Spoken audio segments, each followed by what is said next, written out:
मौके हैं और किन बातों का मतलब ध्यान रखना है। चलिए इस पंचांग की गहराइयों में उतरते हैं और देखते हैं कि 12 नवंबर 2025 अपने अंदर क्या छुपाए बैठा है। बिल्कुल, ये पंचांग जैसा आपने कहा, ये उस विशेष दिन के लिए एक तरह की ब्रह्मांडीय घड़ी है। ब्रह्मांडीय घड़ी, वाह। हाँ, इसमें सूर्योदय, सूर्यास्त से लेकर चंद्रमा की कलाओं, नक्षत्रों की चाल, ग्रहों की स्थिति, सब कुछ दर्ज होता है। ये हमें सिर्फ समय नहीं बताता, बल्कि समय की गुणवत्ता, उसके अलग अलग पहरों का मिजाज क्या है, ये समझने में मदद करता है। अच्छा। ये एक प्राचीन विज्ञान है जो दिन को सिर्फ घंटों और मिनटों में नहीं देखता, बल्कि शुभ अशुभ, अनुकूल प्रतिकूल ऊर्जाओं के प्रवाह के रूप में देखता है। तो चलिए शुरुआत करते हैं दिन की बुनियादी धड़कन से, सूर्योदय। सूर्योदय बताया गया है सुबह 6:13 पे। और सूर्यास्त? सूर्यास्त शाम 5:11। चंद्रमा की बात करें तो वो दोपहर 12:02 पर उदित होंगे, मतलब 12 नवंबर को दोपहर में। अच्छा जी। और अगले दिन यानी 13 नवंबर को दोपहर 12:40 पर अस्त होंगे। तो इससे दिन और रात की लंबाई का अंदाजा लग जाता है। हाँ बिल्कुल, दिन करीब 10 घंटे 58 मिनट का हुआ और रात थोड़ी लंबी 13 घंटे 2 मिनट की।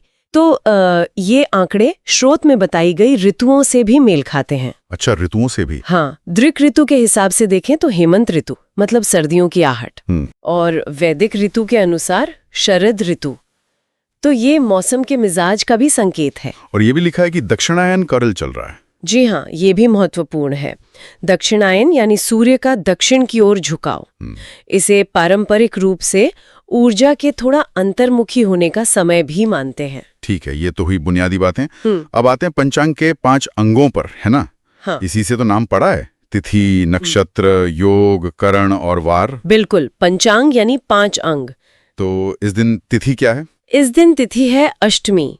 ये चंद्रमा की 8वीं कला होती है और ये रात 10:58 बजे तक रहेगी। अष्टमी तिथि? हाँ। इसका कोई खास मतलब होता है? हाँ, हर तिथि का अपना एक स्वभाव और देवता माने जाते हैं। अष्टमी तिथि को सामान्यतः बल और विजय से जोड़ा जाता है, हालांकि इसके और भी पहलू होते हैं। और नक्षत्र मतलब चंद्रमा किस तारा समूह में रहेंगे? यहाँ लिखा है आश्लेषा शाम 6:35 बजे तक, फिर मघा, ये आश्लेषा। हाँ, ये आश्लेषा, ये अहम है। ये एक गंडमूल नक्षत्र है। ओह अच्छा, गंडमूल, ये सुना है मैंने। जी हाँ, और गंडमूल नक्षत्रों को कुल 6 होते हैं। ये ज्योतिष में थोड़ा कह सकते हैं तीव्र ऊर्जा वाला या चुनौतीपूर्ण माना जाता है। चुनौतीपूर्ण मतलब पारंपरिक मान्यता है कि इन नक्षत्रों में जन्मे बच्चों के लिए विशेष शांति पूजा की जाती है। अच्छा। और सामान्यतः इन नक्षत्रों के प्रभाव काल में कोई भी बड़ा या शुभ कार्य शुरू करने से पहले थोड़ा विचार किया जाता है। तो इस दिन शाम 6:35 तक ये प्रभाव रहेगा? जी हाँ, आश्लेषा का प्रभाव रहेगा, ये एक ध्यान रखने वाली बात है। उसके बाद फिर मघा नक्षत्र शुरू होगा, जिसका अपना अलग स्वभाव है, वो सिंह राशि से जुड़ा है। अच्छा, तो दिन का एक बड़ा हिस्सा इस गंडमूल नक्षत्र के साये में है। बिल्कुल। अब बाकी के अंगों पर आते हैं। वार तो बुधवार है, योग और करण के बारे में क्या जानकारी है? वार यानी हफ्ते का दिन, बुधवार, ये बुध ग्रह से जुड़ा है, जिसे बुद्धि और संचार का कारक मानते हैं। योग जो सूर्य और चंद्रमा की विशेष दूरियों से बनता है, वो सुबह 8:02 तक शुक्ल योग है। शुक्ल योग शुभ होता है? हाँ, काफी शुभ माना जाता है। और उसके बाद ब्रह्म योग लगेगा, ये भी ज्ञान और शांति के लिए अच्छा माना जाता है। और करण? करण जो तिथि का आधा हिस्सा होता है, वो भी दिन में 2 बार बदल रहा है। सुबह 10:30 तक बालव करण, फिर रात 10:58 तक कौलव और उसके बाद तैतिल। बाप रे, कितनी बारीकियां हैं। जी, ये योग और करण दिन के भीतर ऊर्जा के और भी सूक्ष्म बदलावों को दर्शाते हैं।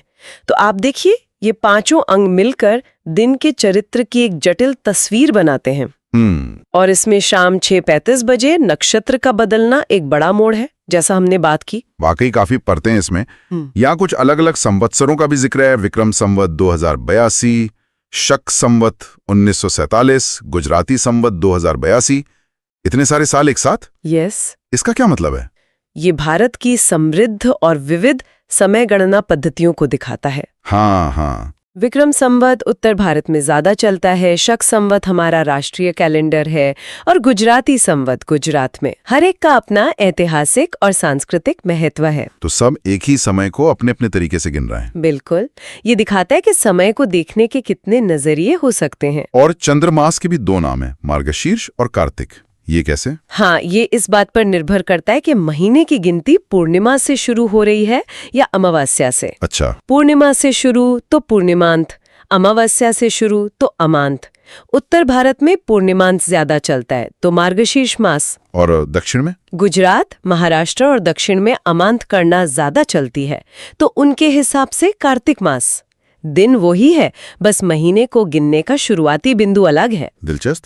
और ये भी लिखा है कि हम कलयुग के 5126वें वर्ष में हैं। बाप रे, ये तो बहुत बड़ा पैमाना हो गया। हाँ, ये समय का एक वृहद चक्र है। अब ग्रहों की स्थिति पर आते हैं। चंद्रमा का राशि बदलना, ये तो काफी अहम लगता है। स्रोत कहता है कर्क राशि में है शाम 6:35 तक, फिर सिंह राशि में प्रवेश करेंगे। बिल्कुल, चंद्रमा मन और भावनाओं का कारक माना जाता है, और उसका राशि परिवर्तन दिन के भावनात्मक माहौल में एक बड़ा बदलाव ला सकता है। कैसे? मतलब कर्क और सिंह में क्या फर्क है? देखिए, कर्क राशि जल तत्व की राशि है, थोड़ी भावनात्मक, संवेदनशील, जबकि सिंह राशि अग्नि तत्व की है, ज्यादा ऊर्जावान, आत्मविश्वासी, थोड़ी कह सकते हैं नाटकीय। नाटकीय। हाँ, तो शाम को दिन के मिजाज में एक स्पष्ट बदलाव महसूस हो सकता है। अच्छा, और सूर्य? सूर्यदेव तुला राशि में है, जो संतुलन और रिश्तों की राशि है, और नक्षत्र है विशाखा। ये सब मिलकर उस दिन के ज्योतिषीय कैनवास को रंग देते हैं। और ये याद रखना है कि शाम तक चंद्रमा कर्क राशि में आश्लेषा नक्षत्र में है। बिल्कुल, वो गंडमूल वाला पहलू शाम तक सक्रिय है। तो हमने ग्रहों की चाल और दिन के मूल तत्वों को समझा। अब आते हैं उस हिस्से पर जिसका शायद लोग सबसे ज्यादा इस्तेमाल करते हैं, शुभ और अशुभ मुहूर्त। हाँ, ये पंचांग का एक बहुत ही व्यवहारिक पहलू है। किसी काम को करने के लिए अच्छा या बुरा समय। तो क्या हैं अच्छे मुहूर्त इस दिन? इस दिन कुछ अच्छे मुहूर्त बताए गए हैं, जैसे विजय मुहूर्त है दोपहर 1:32 से 2:16 तक। विजय मुहूर्त? हाँ, ये छोटी अवधि का मुहूर्त होता है, जीत और सफलता के लिए शुभ मानते हैं। ठीक है। और एक अमृत कालम भी है, शाम 4:58 से 6:35 तक। इसे भी शुभ कार्यों के लिए अच्छा मानते हैं। लेकिन इसमें लिखा है कोई अभिजीत मुहूर्त नहीं। ये क्या बात हुई?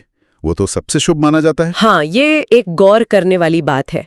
अभिजीत मुहूर्त, जो आमतौर पर दोपहर के आसपास होता है और बहुत शुभ माना जाता है, वो इस विशेष दिन पर नहीं बन रहा है। अच्छा, इसका ना होना भी दिन की एक खासियत है। ये हाँ। और अशुभ समय किन वक्तों से बचने की सलाह दी जाती है? पूर्ण काम शुरू करने से बचते हैं। 1.5 घंटा। और इसके अलावा यमगंड है सुबह 7:35 से 8:57 तक, और गुलिक काल है सुबह 10:20 से 11:42 तक। अरे, ये भी अशुभ है? हाँ, इन्हें भी ज्योतिष में शुभ नहीं माना जाता। तो अगर इन तीनों को मिला दें तो सुबह से दोपहर तक का एक अच्छा खासा हिस्सा, मतलब लगभग 3.5 घंटे ऐसे हैं जिन्हें शुभ नहीं माना जाता। तो प्लानिंग करते वक्त इन पर ध्यान देना होगा। बिल्कुल। इसके अलावा भी कुछ अशुभ योगों का जिक्र है? आपने गंडमूल तो बताया ही था। हाँ, जैसा हमने पहले बात की, पूरे दिन गंडमूल दोष प्रभावी है शाम 6:35 तक आश्लेषा नक्षत्र के कारण। और दोपहर 2:24 बजे से रात तक बाण नाम का एक और दोष लग रहा है। बाण? तीर वाला बाण? जी, वही। इस दिन ये रोग बाण है, इसे भी एक तरह की बाधा या कष्ट का सूचक मानते हैं, खासकर स्वास्थ्य के संदर्भ में जब रोग बाण हो। ओहो, तो कुल मिलाकर शुभ मुहूर्तों के साथ साथ सावधान रहने वाले समय भी काफी हैं इस दिन। जी, संतुलन है। दिशाशूल का भी जिक्र है उत्तर दिशा में। इसका क्या मतलब है? क्या सच में उत्तर दिशा में यात्रा नहीं करनी चाहिए? दिशाशूल एक पारंपरिक मान्यता है। मतलब ये है कि बुधवार के दिन उत्तर दिशा में यात्रा करना प्रतिकूल मानते हैं। क्यों? ऐसा माना जाता है कि उस दिशा में जाने पर बाधाएं आ सकती हैं या काम सफल नहीं होता। ये ऊर्जा प्रवाह से जुड़ी अवधारणा है। आजकल लोग कितना मानते होंगे ऐसे? ये तो व्यक्तिगत है, बिल्कुल, लेकिन पंचांग ये जानकारी देता है। और अगर यात्रा बहुत जरूरी हो तो कुछ पारंपरिक उपाय भी बताए जाते हैं। जैसे इस दिन के लिए शायद धनिया खाकर निकलने का उपाय हो सकता है। स्रोत में राहुवास और चंद्रवास का भी उल्लेख है, जो दिशाओं से जुड़े और सूक्ष्म प्रभाव है। पंचांग में मुहूर्त को लेकर और भी गहराई दिखती है। पंचक रहित मुहूर्त और उदय लग्न। ये पंचक क्या भला है? ये दिखाता है कि समय की गणना कितनी सूक्ष्म हो सकती है। देखिए, पंचक का वैसे तो मतलब होता है 5 तरह के दोषपूर्ण नक्षत्रों का समूह। हाँ। लेकिन यहाँ पंचक रहित मुहूर्त का संदर्भ थोड़ा अलग है। यहाँ मतलब है कि दिन के अलग अलग हिस्सों में 5 तरह की नकारात्मक ऊर्जाएं प्रबल हो सकती हैं। रोग पंचक, मृत्यु पंचक, अग्नि पंचक, राज पंचक और चोर पंचक। बाप रे, रोग, मृत्यु, अग्नि, राज, चोर, ये तो डरावने नाम है। हाँ, मतलब बीमारी का डर, नुकसान का डर, आग का खतरा, सरकारी बाधा, चोरी का भय। तो ये मुहूर्त तालिका दिखाती है कि कौन से समय इन विशेष दोषों से मुक्त हैं, ताकि शुभ मुहूर्त के अंदर भी और ज्यादा सुरक्षित समय चुन सकें। बिल्कुल सही जी। ये और भी फिल्टर लगा देता है। और ये उदय लग्न, लग्न क्या होता है? लग्न यानी वो राशि जो उस विशेष समय पर पूर्वी क्षितिज पर उदय हो रही होती है। ये हर 2-2.5 घंटे में बदलती रहती है। अच्छा। हर लग्न का अपना एक स्वभाव और प्रभाव होता है। तो उदय लग्न मुहूर्त का मतलब है कि किसी खास काम को शुरू करने के लिए न सिर्फ दिन का समय, बल्कि उस समय कौन सी लग्न चल रही है ये भी देखा जाता है। जैसे मान लीजिए कोई स्थायी काम शुरू करना है तो शायद स्थिर लग्न जैसे वृषभ, सिंह, वृश्चिक, कुंभ को प्राथमिकता दी जाए। ये समय के चयन को और भी ज्यादा व्यक्तिगत और सटीक बनाने का तरीका है। तो ये पंचांग सिर्फ हाँ या ना में जवाब नहीं देता, बल्कि बहुत सारे स्तरों पर जानकारी देता है। बिल्कुल, ये गाइडेंस देता है, निर्णय लेने में मदद करता है। तो ये सब तो हुआ दिन का हाल, उसकी ऊर्जा का लेखा जोखा। पर क्या ये मुझ पर या किसी और सुनने वाले पर अलग तरह से असर डालेगा? यहाँ चंद्रबलम और ताराबलम का उल्लेख है, ये क्या चीज है? हाँ, यहीं पर पंचांग थोड़ा व्यक्तिगत हो जाता है। चंद्रबलम का मतलब है चंद्रमा का बल। ये देखा जाता है कि गोचर का चंद्रमा मतलब उस दिन भ्रमण कर रहा चंद्रमा आपकी जन्म राशि से किस भाव में है। जन्म राशि से? जी, कुछ भावों में चंद्रमा का होना शुभ माना जाता है, जिसे कहते हैं चंद्रबल अच्छा है, कुछ में नहीं। तो इस दिन कैसा है चंद्रबल? स्रोत बताता है कि शाम 6:30-5 तक जब चंद्रमा कर्क में है तब वृषभ, कर्क, कन्या, तुला, मकर, कुंभ राशि वालों के लिए चंद्रबल अच्छा है। और शाम 6:30-5 के बाद जब चंद्रमा सिंह राशि में जाएंगे तब स्थिति बदल जाएगी। सिंह राशि में चंद्रमा का गोचर मिथुन, सिंह, तुला, वृश्चिक, कुंभ, मीन राशि वालों के लिए अनुकूल रहेगा। तो अपनी जन्म राशि के हिसाब से दिन के 2 हिस्सों में चंद्रमा का प्रभाव अलग अलग हो सकता है। हाँ, बिल्कुल।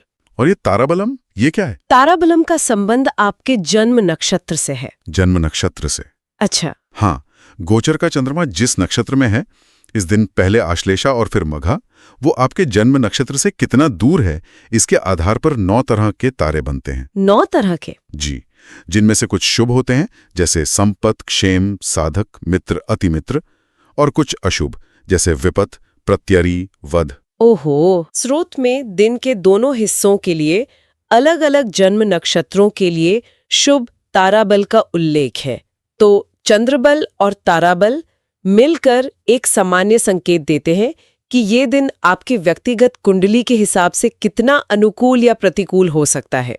ये पूरी कुंडली विश्लेषण तो नहीं है? नहीं, बिल्कुल नहीं, वो तो बहुत विस्तृत होता है, लेकिन ये एक उपयोगी गाइड जरूर है, एक सामान्य संकेत। तो कुल मिलाकर वाराणसी के लिए 12 नवंबर 2025 का ये पंचांग एक कैलेंडर से कहीं ज्यादा है। ये उस दिन के खगोलीय प्रवाह, शुभाशुभ समयों की जटिल गणना, विभिन्न सांस्कृतिक समय गणना प्रणालियों और पारंपरिक ज्योतिषीय मान्यताओं का एक गहरा दस्तावेज है। बिल्कुल। आज की इस बातचीत से कुछ बातें खास तौर पर उभर कर आई हैं, मुझे लगता है। जैसे? पहली, वो पूरे दिन गंडमूल नक्षत्र आश्लेषा का प्रभाव जो शाम तक बना रहेगा, ये पारंपरिक रूप से थोड़ी सावधानी बरतने का संकेत देता है। हाँ, ये महत्वपूर्ण था। दूसरी, शाम को चंद्रमा का कर्क से सिंह राशि में जाना, ये दिन की ऊर्जा और भावनात्मक लय में एक साफ बदलाव लाएगा।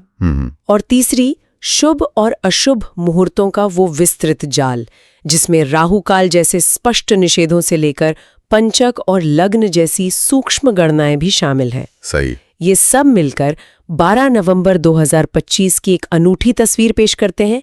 एक ऐसा दिन जिसमें अवसर भी हैं और कह सकते हैं चुनौतियां भी, और जिसकी हर घड़ी का अपना एक अलग चरित्र है। ये सब जानने के बाद एक विचार मन में आता है। हो सकता है हम में से कई लोग इन गणनाओं को अक्षरशः न मानते हों या इन पर पूरी तरह निर्भर ना हों। जी, ये संभव है। लेकिन समय के इस तरह के विस्तृत और पारंपरिक मानचित्रण को समझने के बाद क्या ये सूक्ष्म लय, ये बदलते योग, नक्षत्र और मुहूर्त, इनके प्रति सिर्फ जागरूक होना भी, क्या ये हमारे दिन को अनुभव करने के तरीके को बदल सकता है?